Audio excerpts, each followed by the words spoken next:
চারিদিকে কত কিছু ঘটছে, মুখে মুখে ঘটনা যা রটছে,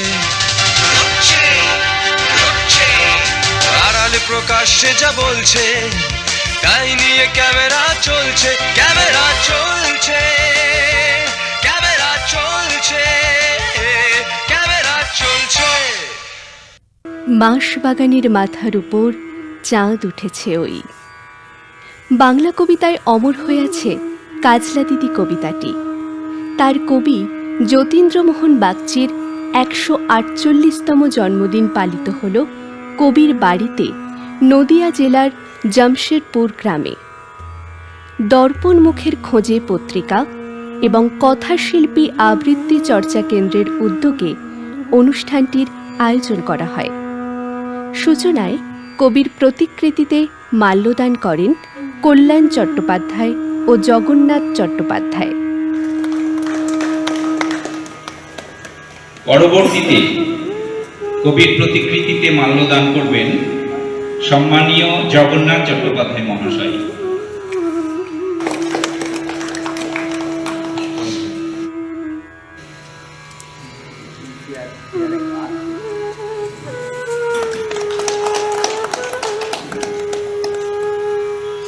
এবারে প্রতিকৃতিকে পুষ্প অর্ঘ্য দেবেন সম্মানীয় সৌরভ হোসেন।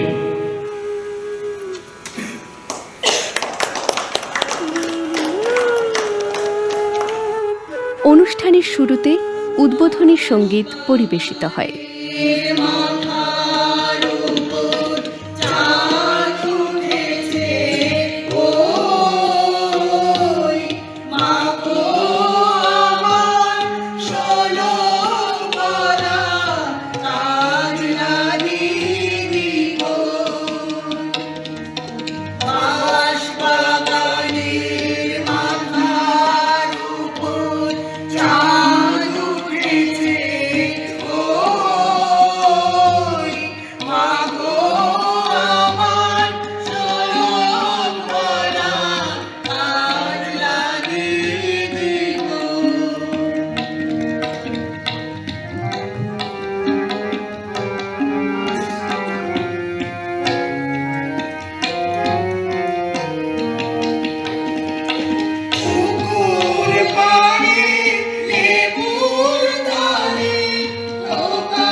স্বাগত ভাষণ দেন সন্তু প্রামাণিক।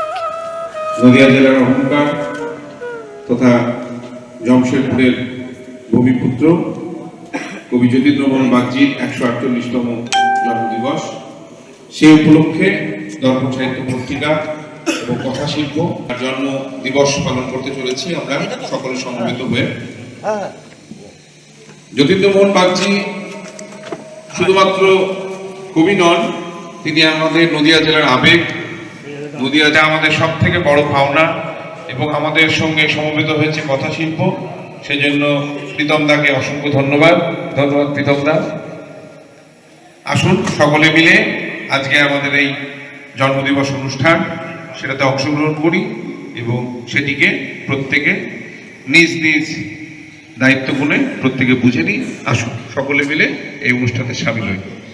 আবৃত্তি পরিবেশন করেন প্রীতম ভট্টাচার্য ও শিশু শিল্পী শুভেচ্ছা স্বর্ণকার। খ্যাতির মধ্য গগনে সেই সময় লিখতে আসা একজন কবির প্রথম লিখার কবিতার মধ্যে রবীন্দ্রনাথের প্রভাব থাকবে, এটা খুব স্বাভাবিক। কিন্তু সচেতনভাবে পরবর্তীকালে তিনি সেই প্রভাবকে মুক্ত করে একেবারে স্বতন্ত্র ভাবে নিজেকে তুলে ধরতে পেরেছিলেন, এটা সেই সময় দাঁড়িয়ে খুব কম কথা নয়। এবং রবীন্দ্রনাথের ভক্ত যেমন ছিল, তার বিরোধীরাও ছিল। আমৃত্যু কিন্তু কবি রবীন্দ্র ভক্ত ছিলেন, এবং যে কারণে তিনি অসাধারণ একটি বই লিখেছিলেন, রবীন্দ্রনাথ এবং যুব সাহিত্য। রবীন্দ্রনাথকে নিয়ে এরকম ভাবে বই কমই আছে। ওই যে গাড়ি যাচ্ছে দেখা, আইডি ক্ষেতের আরে, প্রাণ দুটি যার আধার করা সবুজ কেয়া ছাড়ে, পূবের দিকে আম কাঁঠালের বাগান দিয়ে ঘেরা, জটলা করে যাহার তলে রাখাল বালকেরা। ওইটি আমার গ্রাম, আমার স্বর্গপুরী, ওইখানেতেই হৃদয় আমার গেছে চুরি। বাঁশবাগানের পাশটি দিয়ে পাড়ার পথটি বাঁকা, পথের ধারে কলা বলি সজনে গাছের শাখা, গরুর গাড়ির চাকায় পথে শুকায় না কাদা, কোথাও বা তার বেড়ার পাশে আবর্জনার গাদা। তবুও আমার জন্মভূমি স্বর্গপুরী, বিশ্বশোভা ওইখানেতেই গেছে চুরি।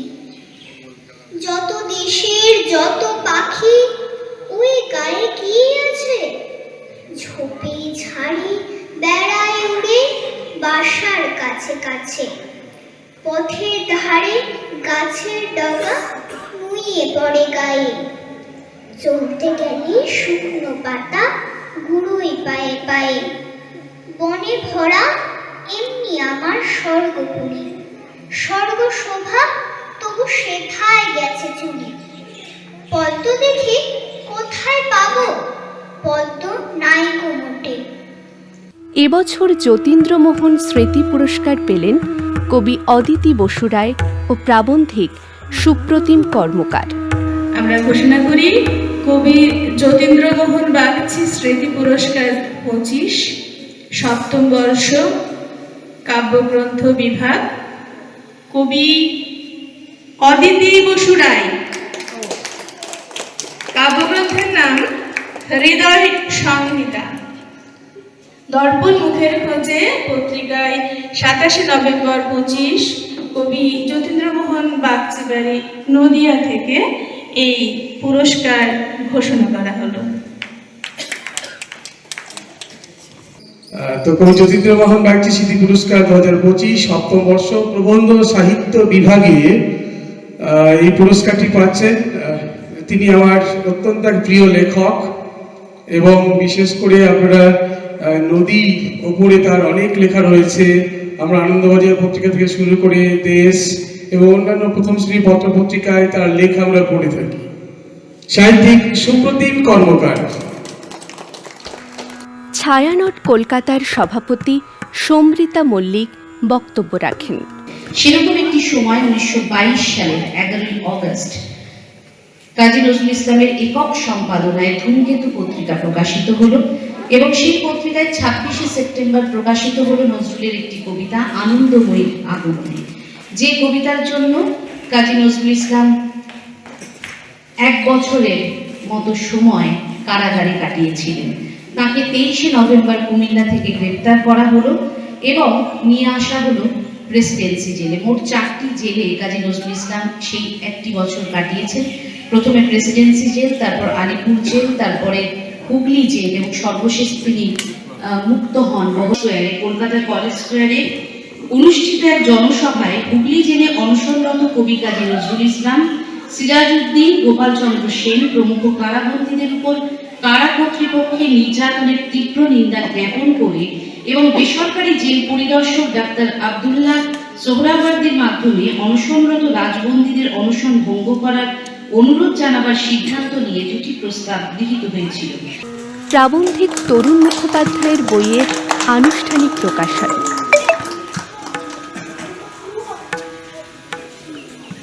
তো তরুণ মুখোপাধ্যায় মুর্শিদাবাদ জেলার ইন্দ্রাণী গ্রামে তার জন্ম।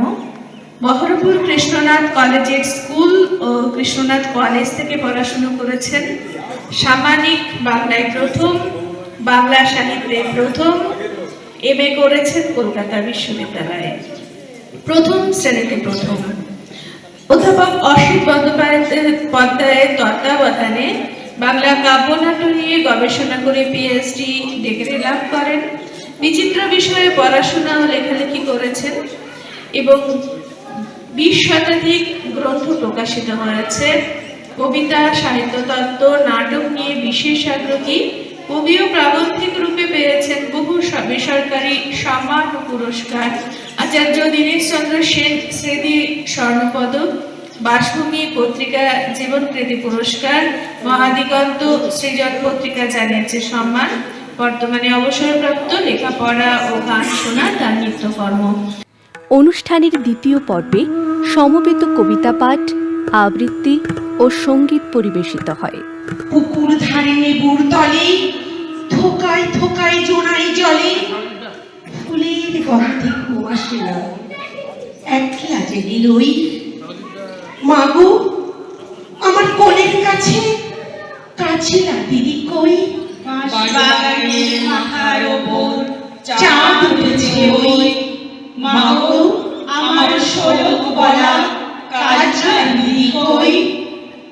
সেদিন হতে কেন মার দিদিরে নাহি ডাকো, দিদির কথায় আঁচল দিয়ে মুখটি কেন ঢাকো। খাবার খেতে আসি যখন দিদি বলে ডাকি তখন, ও ঘর থেকে কেন মার দিদি আসে না গো। আমি ডাকি তুমি কেন চুপটি করে থাকো। নমস্কার, আমরা আজকে উপস্থিত হয়েছি করিমপুরের পাশে, নদিয়ার করিমপুরের পাশে বাগদি জমশেদপুর গ্রামে, যেখানে রবীন্দ্র স্নেহধন্য কবি যতীন্দ্রমোহন বাগজির বাড়ি। প্রায় 250 বছরের পুরাতন এই বাড়ি। সেই বাড়িতে আমরা আজকে একত্রিত হয়েছি। করিমপুরের দর্পণ মুখের খোঁজে পত্রিকা এবং কথাশিল্প আবৃত্তি চর্চা কেন্দ্র, তাদের যৌথ উদ্যোগে আমরা আজকে এই অনুষ্ঠান করছি। যতীন্দ্রমোহন বাগজির 148তম জন্মবার্ষিকী আমরা আজকে পালন করছি। এখানে উপস্থিত হয়েছেন আজকের অনুষ্ঠানে মুর্শিদাবাদ বিশ্ববিদ্যালয়ের প্রাক্তন উপাচার্য সম্মাননীয় ডক্টর সুজাতা বন্দ্যোপাধ্যায় মহাশয়া, উপস্থিত হয়েছেন সাহিত্যিক সৌরভ হোসেন এবং উপস্থিত হয়েছেন কলকাতা ছায়ানটের সভাপতি সমৃতা মল্লিক মহাশয়া। তারা আজকে অনুষ্ঠানে এসেছিলেন, মূল্যবান আলোচনা করলেন। তাদের হাতে কবি যতীন্দ্রমোহন বাগজির প্রতিকৃতি তুলে দেওয়া হয়েছে এবং আজকে করিমপুরের একটি অন্যতম ব্যাপার হয়েছে যে করিমপুরের সমস্ত স্কুলগুলোতে যতীন্দ্রমোহন বাগজির জন্মদিন পালন করা হলো।